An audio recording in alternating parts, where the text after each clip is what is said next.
Seja bem-vindo à 107ª aula do curso de Trigonometria do canal Passo a Passo.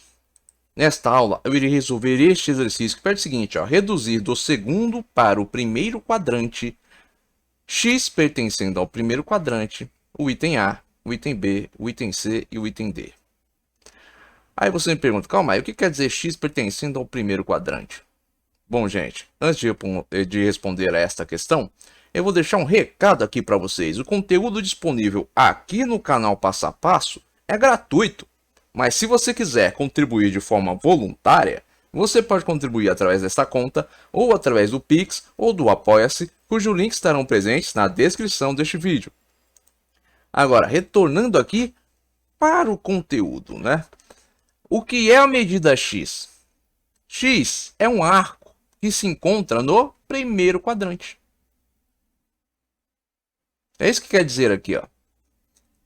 Eu tenho que reduzir, ó, estes termos aqui, ó, que estão no item A, B, C e D, para o primeiro quadrante, considerando que x pertence ao primeiro quadrante. Este aqui é o símbolo, ó, de pertence, né? O símbolo matemático de pertence.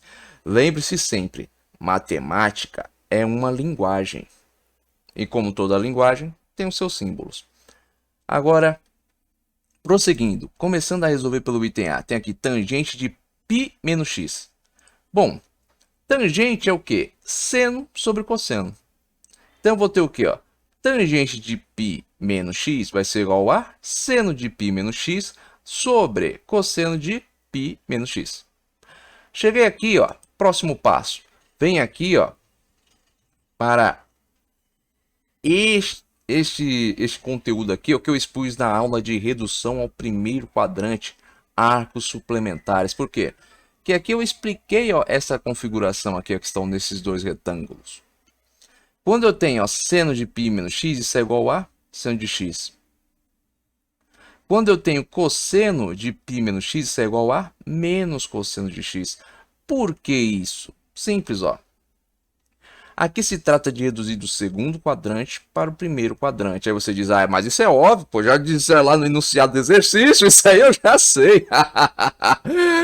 Bom, π é o quê? É o valor em radiano do arco de 180 graus, que é a medida máxima aqui, ó, que você vai ter no segundo quadrante. Por quê? Ó? Daqui você tem 0, aqui é π sobre 2 e aqui é π. Passou de π, eu saí do segundo quadrante. O segundo quadrante vai o quê? De π sobre 2 a π. Ah, mas por que aqui é que cosseno de π menos x é igual a menos cosseno de x? Simples, gente, por causa dos sinais da função cosseno. A função cosseno ela é positiva no primeiro e no quarto quadrante, e negativa no segundo e no terceiro. Então, ó, cosseno de π menos x é igual a menos cosseno de x. Isso quer dizer o quê?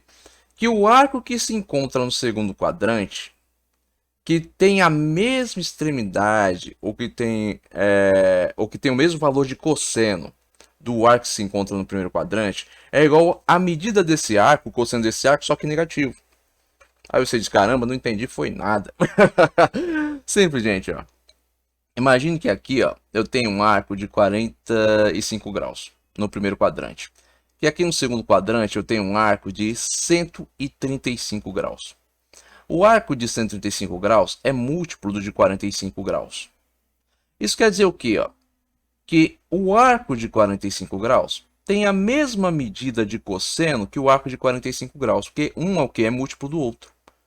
Só que como ele se encontra no segundo quadrante, ele está sujeito que aos sinais da função cosseno. Isso quer dizer o quê? Que o valor do cosseno do arco de 135 graus é o valor negativo do cosseno do arco de 45 graus. Mesma coisa vale para o seno aqui, ó. O seno do arco de 45 graus e o de 135 tem o mesmo valor. Por quê? Porque o de 135 é múltiplo do de 45. Só que o que muda? Nada. Por que não muda nada? Por que o cosseno foi negativo e o seno não vai ser negativo? Porque é o seguinte, gente. Novamente, ó, o valor do cosseno está sujeito o quê? Aos sinais da função cosseno. Como a função cosseno é negativa no segundo e terceiro quadrantes, o valor do cosseno do arco de 135 graus vai ser negativo. Então, é o mesmo valor do arco de 45, só que negativo. Por isso aqui, ó, cosseno de π menos x é igual a menos cosseno de x. Ou seja, se eu pegar um arco que está no segundo quadrante, reduzir ao primeiro quadrante, o seu cosseno vai ser o quê? O valor negativo do arco que está no primeiro quadrante. O seno vai ser positivo por quê? Porque o seno, ó, ele é positivo no primeiro e segundo quadrantes e negativo no terceiro e no quarto. Esses são os sinais da função seno. Agora, voltando aqui, ó, ao exercício. Se eu tenho que seno de π menos x é seno de x e cosseno de π menos x é menos cosseno de x, eu vou ter então o quê? Menos tangente de x. Então, reduzindo ao primeiro quadrante, ó, a tangente de π menos x, eu vou ter isso aqui, ó, menos tangente de x. O que isso quer dizer? Quer dizer o seguinte, gente.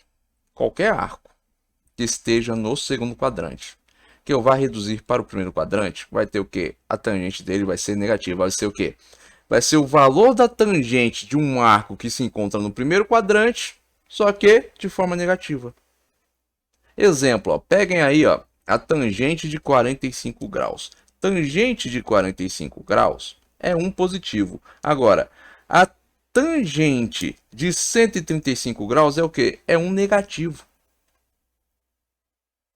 Então, qualquer arco que estiver no segundo quadrante que eu reduzir para o primeiro, vai ter o quê? Uma tangente negativa. Vai ser o quê? Vai ser o valor da tangente de um arco que se encontra no primeiro quadrante, do qual o arco do segundo quadrante é múltiplo, só que negativa. Agora, vamos para o item B. Cotangente de π menos x. Aqui, ó, a questão é a mesma. Ó. Eu vou pegar aqui a relação da cotangente, que diz o quê? Cotangente de x é cosseno de x sobre seno de x. Então, trago para cá. Então, a cotangente de π menos x vai ser igual ao quê? Vai ser igual a cosseno de π menos x sobre o seno de π menos x. Aí eu venho aqui, ó, e lembro disso aqui, ó. Seno de π menos x é o quê? Seno de x. Cosseno de π menos x é menos cosseno de x. Portanto, eu vou ter isso aqui, ó, menos cosseno de x sobre seno de x. Isso é igual a menos cotangente de x. Isso quer dizer o quê? Ó? Que os arcos que se encontram no segundo quadrante, eles possuem o mesmo valor de cotangente que o arco do qual ele é múltiplo, que se encontra no primeiro quadrante, só que negativo. Ou seja, imagine que eu tenho um arco no primeiro quadrante, que a sua cotangente é igual a 1. E tem um arco no segundo quadrante que é múltiplo desse arco que está no primeiro. E eu quero saber a sua cotangente. Simples, é só mudar o sinal. Ou seja, seria menos 1. É disso que se trata aqui. Agora, vamos para o item C. Secante de π menos x. Bom, eu volto aqui para a relação trigonométrica. Eu sei que secante é o quê? 1 sobre cosseno. Logo, eu vou ter o quê? Que secante de π menos x é 1 sobre cosseno de π menos x. Cosseno de π menos x vale menos cosseno de x. Portanto, eu vou ter 1 menos cosseno de x. Isso é igual a menos secante de x. E o que isso quer dizer? Quer dizer o quê? Que a secante de um arco se encontra no segundo quadrante é igual ao valor negativo da secante de um arco que se encontra no primeiro quadrante, do qual o arco do segundo quadrante é múltiplo. Agora, último item, item D, cossecante de π menos x. O processo aqui é o mesmo. Lembra aqui que cossecante é 1 sobre seno de x. Trago para cá, então, vou ter 1 sobre seno de π menos x. Lembro que seno de π menos x é igual a seno de x.